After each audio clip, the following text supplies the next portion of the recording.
What's up, y'all? Welcome back to the channel. Today I'll be sharing my journey with breast cancer, since it is Breast Cancer Awareness Month and it's coming up on the anniversary of my diagnosis, which is October the 3rd, and this is when this video will actually drop. So just stay tuned for the video. Please don't forget to like, comment, and subscribe. I'll just be sharing my journey, what I went through, how it affected me. So stay tuned for the video, guys. So let's get right into it. So I'm going to be looking at this scrapbook that I made. It says Life is Beautiful. I made this, and it basically has pictures and notes and things from my journey with breast cancer. And then I'll also be using my phone for some notes that I made and things that I wanted to talk about. I was diagnosed with breast cancer October 3rd, 2017. I was only 27 years old. I didn't have any family history of cancer, any forms of cancer, breast cancer, whatever. No types of cancer ran in my family. So when I got the diagnosis, it was very shocking, and it was a very trying time, of course. So many emotions. I would say the one emotion I never felt was anger. It was more of a confusion emotion because I didn't know, why it happened or how it happened. Being that it wasn't hereditary, and it wasn't hereditary, no family history, and it just happened, honestly. From my personal research and things that I've gathered, I personally feel like it came from birth control. So yeah, that's another story for another day. But I personally feel like my breast cancer developed from birth control. When I stopped using birth control, that's when I developed the cancer. I found out I had cancer. I did my self-examinations often, and I was in the shower on a particular day, and I felt a difference in my breast. A very small mass. It wasn't anything like protruding out or noticeable. I didn't have any of the breast cancer symptoms that Google says you have. So I wasn't really alarmed. It was more so what's this? This is different. I felt like it could have been dense breast tissue, but I wasn't really sure. So I just told myself I would wait until my next physical to tell my doctor, as long as it didn't grow in size, and if I didn't start experiencing any pain or redness or any nipple discharge. So I didn't get any of those symptoms, and I waited a few months until my next physical, and then I told my doctor, and things escalated from there. Once things escalated from me finding out and me going to my physical, she set me up to do an ultrasound. I went to the ultrasound appointment. The radiologist ordered a biopsy. So once they ordered a biopsy, I'm like, oh, this may be serious. So I told my close friends and my mom, and my friends came with me to get the biopsy. And then it took a few days for the results to come back, and when they did come back, I was very surprised. I would say my initial reaction was shock, and I was like hysterical. Like, I called my mom crying and screaming, and she just already knew what it was because we had an appointment to go back to the imaging center. That's where you go to get the results, and she already knew what it was. The appointment was later that day, but my doctor, like, we had a great rapport and a great relationship. She's been my doctor for years. So she called me before the appointment, and it was like, wow. So I called my mom hysterical. She already knew why I was calling her, and she came over and we just talked and prayed. And then we started like reaching out to like my immediate family, and I had to start making appointments like right then and there. Like one thing I can say is that they reacted fast and went into action fast and started the treatment plan.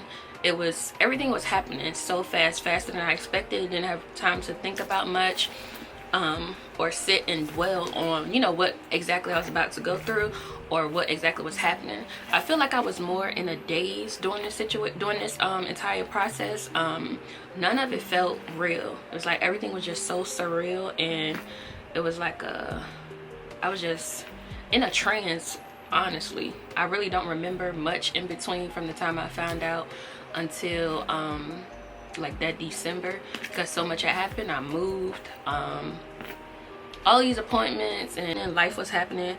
I really don't remember everything that happened to the T, but of course I was there, but some stuff is like a blur. So I had surgery to have the mass removed from my breast on November, let's see.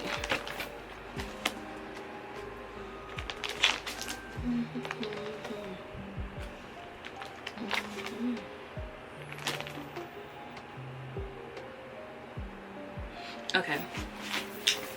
If y'all see me looking down, looking at this book again, this is a book. I will insert these pictures up here as I talk about this stuff. All right. So just beware, some of the pictures are graphic, and I will insert them so you guys can see exactly, you know, what I went through, what I dealt with. So my first surgery, I had a lumpectomy on November the 10th. So a lumpectomy, they basically removed the lump from my breast.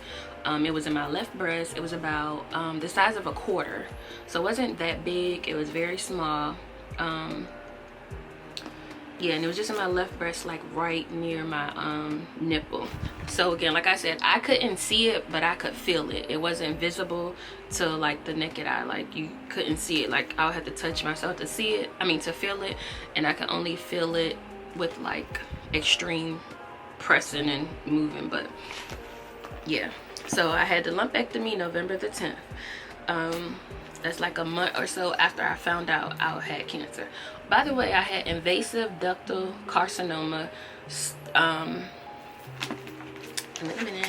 Invasive ductal carcinoma, stage 1, grade 2A, non-aggressive, hormone-driven cancer. And for short, it's called IDC.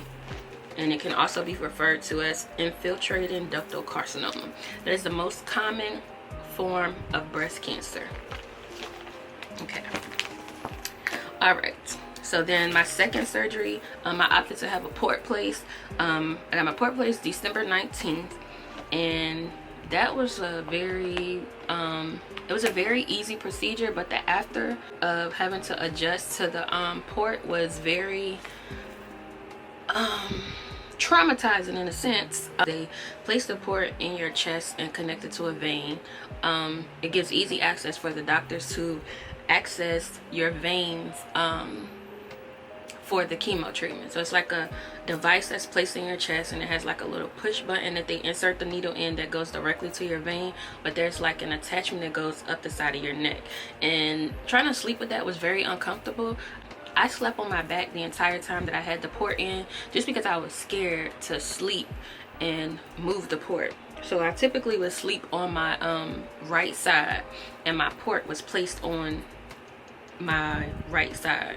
So it was hard for me to get comfortable, and I was very afraid of messing something up. So I just slept on my back for months, and it was very irritating and very traumatizing, because I would like wake up jumping out of my sleep like, oh my god, did this thing move, or did I rip it out or something? So I was so scared about that. That was a very scary thing to deal with. All right, so the port placement is December 19th. I opted to do 4 rounds of chemo. So my 4 rounds of chemo, I would go once every 3 or 4 weeks or something like that. I can't remember exactly, but it was like once a month basically for 4 rounds. And my first treatment was December 28th. And my nurse was amazing. She was like very helpful, understanding. She answered all of my questions, because I did have a lot of questions. I asked a lot of questions, and you know, she understood. So my first chemo again was December 28th, and my last one I think was like March 1st. And if you have questions, you know, they're there to answer your questions. Make sure you ask all the questions. Don't hesitate or anything. No question is a dumb question, trust me. I was asking her so many questions. I was like, is this gonna hurt? Like, am I gonna feel anything when it's going through? And she's like, no, you're not gonna feel anything. We're gonna give you some Benadryl just in case you have an allergic chemo side effects. Me personally, I never knew how intense the chemo side effects were. I just typically only knew what the side effects were based off of movies, you know, like some nausea, vomiting, and being fatigued, lethargic, not being able to move and do much, but it was way more than that. Of course, you lose your hair, and I mean, you lose your hair everywhere, the hair on your head, your eyebrows, your eyelashes, pubic hair. You know, it all depends on how many rounds you do and which treatment you're getting. There are various drugs that you can get for chemo. Yeah, my nails were brittle, they were browning. My fingertips were peeling. I will insert pictures of that. And when I say peeling, I mean like shedding, like snake skin just falling off. My nail beds got like kind of flat and like brown with lines in them. My face was really red a lot and very puffy. I'll insert clips of that as well. And I gained like 35 pounds because you have to take so many steroids when going through chemo. Okay. So after the chemo, I had to do 32 or 33 rounds of radiation. I had to go Monday through Friday, couldn't miss an appointment. And that was probably one of the worst experiences I've ever went through. And they do the marking for your radiation. They use like a needle and you get like a tattoo, but they're like taking this long needle and marking you. So with breast cancer, you get marked in between your boobs and you get marked on the side of each boob. And it's like literal like tattoo ink, and I still have the markings to this day. And it was very unexpected. They don't numb you or anything, you know. They're just like, we're gonna mark you and here's a needle. I'm like, what the hell? And it was just very traumatizing, honestly. The radiation wasn't bad in the sense of the treatment itself. The side effects were bad. My boob, like, I'm like brown skin. Some people say light skin, but I'm like, I feel like I'm brown. But my boob had turned black, like literally black from the burning of the radiation.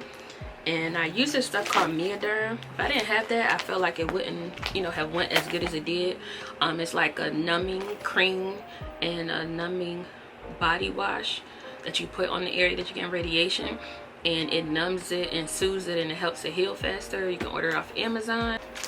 So that's like a summary of my experience with chemo and radiation.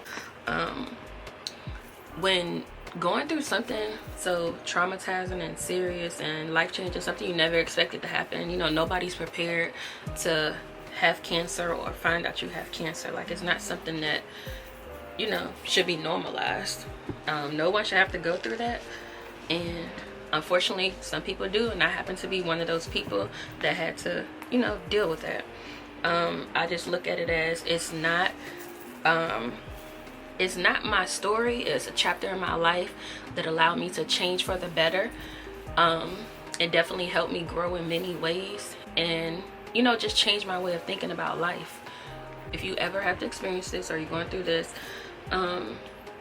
get Facebook and join all or as many as you can find Facebook groups that are for survivors and people who are currently battling breast cancer. Those groups were so helpful, and they just had so much information and resources for various things. I was you know, of course, like, I'm losing my hair at 27 and I'm worried about what I'm going to do. I learned how to make wigs during this time. Never thought about making a wig. The group did tell me how my insurance would cover me getting wigs. I just have to go to this one place in particular, and my insurance covered me to get wigs, bras, some makeup, and like other like self-care things that was at this boutique in my area that they specifically cater to breast cancer. They give you silicone like boobs to fill your bras until you can get your reconstructive surgery. They give you different bras to adjust that are adjustable after you have your surgeries and things like that. So it's a very helpful place. They also have other programs that you can join to help you out throughout the process. So it's very helpful joining those Facebook groups that allow me to meet different people, connect with people, ask questions, and, you know, just get all of these great resources. It's hard to talk to someone or express how you feel about things with someone who hasn't been through it. So talking to people who've been through it or going through it with you, you know, you guys are feeling the same emotions, going through the same things. You might be having the same symptoms. So, you know, just don't hesitate to reach out to people and talk to them, because it definitely helps. It definitely helps. And of course, like, you want support from like your family and friends. Having support is very important, because it's a lot of things you can't do. I remember the hardest thing for me was trying to open containers, or like pickles, or like jelly, or even a pill bottle, a soda. Those things were so hard for me. Like, my mom usually my mom literally would have to open the stuff for me before she went to work and leave it on the counter, because my hands were so weak from the chemo that I literally couldn't even open the things that I needed to use on a daily basis. So whatever she would think that I would need, she would just open it and leave it out for me. So that was very, you know, traumatizing. I was talking to people and asking them, is this normal? It's like, yeah, it's definitely normal. Mine was worse. I could barely use my hand. You know, like, some people enjoy to be on their phones a lot. I could barely hold my phone. I wasn't texting people back. Like, it was just hard to do a lot of normal things. It was so hard to do so many things. So having support is good, because you definitely will need somebody to support you through that, mentally, physically sometimes. So having support from family and friends was great and needed. So I would say don't turn down any support. Sometimes people can be overbearing, but, you know, at the end of the day, you're gonna want it, you're gonna need it, whether you realize it or not.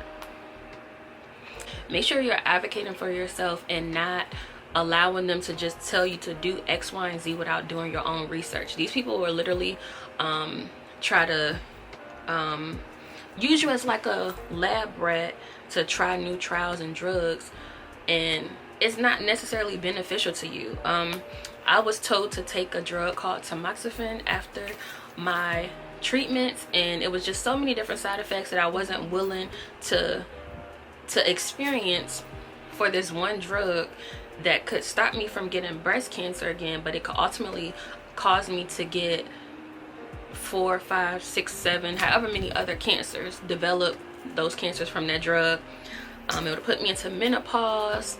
I would have to freeze my eggs. I may not have been able to have children. You know, just so many side effects to it, and just wasn't worth it to me. Based on like my test results, it wasn't genetic, so, you know, I just felt like it was in God's hands, and if it was meant to happen again, it's going to happen regardless, just like it happened the first time. Whether I take this drug or not, I opted to not take the drug, and I just opted to live a healthier life and be mindful of the things that I consume and do on a daily basis.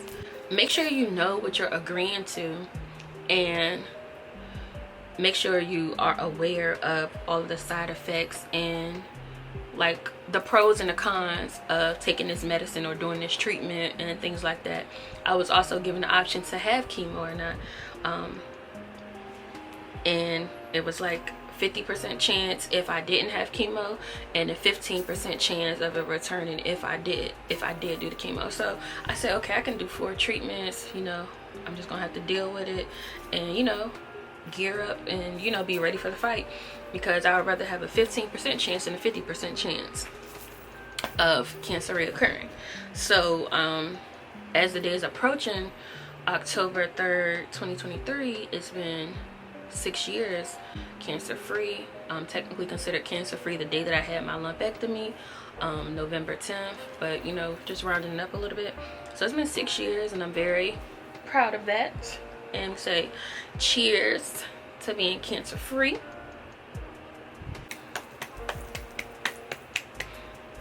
I do have to go yearly for a mammogram. That has to be approved by your insurance, because like you're not supposed to get a mammogram technically until you're 40 and over, which they need to change that in, you know, the insurance guidelines, clearly, because people are getting cancer younger and younger. There were women in the groups who were younger than me that were diagnosed with breast cancer, and it's just like very eye-opening that, you know, these things in healthcare are in place, and they're not necessarily beneficial, because these things can happen at any given point in time. And allowing women to start getting mammograms just as soon as you start getting the pap smear would make the most sense to me, because they can avoid the cancer progressing and, you know, going on and causing more damage had they just changed the guidelines to allow women to get mammograms at the age of 18. Also, like I said in the beginning of the video, my cancer was detected by myself, so self-examination is important. If you're not sure how to do a self-examination, look on Google. They have many examples of what you can do. You can even ask your doctor to demonstrate on you. You know, she's shown me how to do it, and I've always done it. Like, I'm very self-aware, and if something is wrong, I'm going to the doctor. If this doesn't feel right, I'm going to the doctor. Like, I'm gonna go to the doctor. Not really I wouldn't say I'm a hypochondriac, that's what it sounds like, but I'm not. But if it's something that's completely different, I've never experienced it before, I'm gonna go to the doctor and let her know about it. I'm gonna send her a note or something to let her know that something is going on. I think that's pretty much all that I have. If you have any questions, inbox me on Instagram probably. Yeah, I have my Instagram link, so just inbox me on Instagram, and I can, you know, share all of the information and resources with you.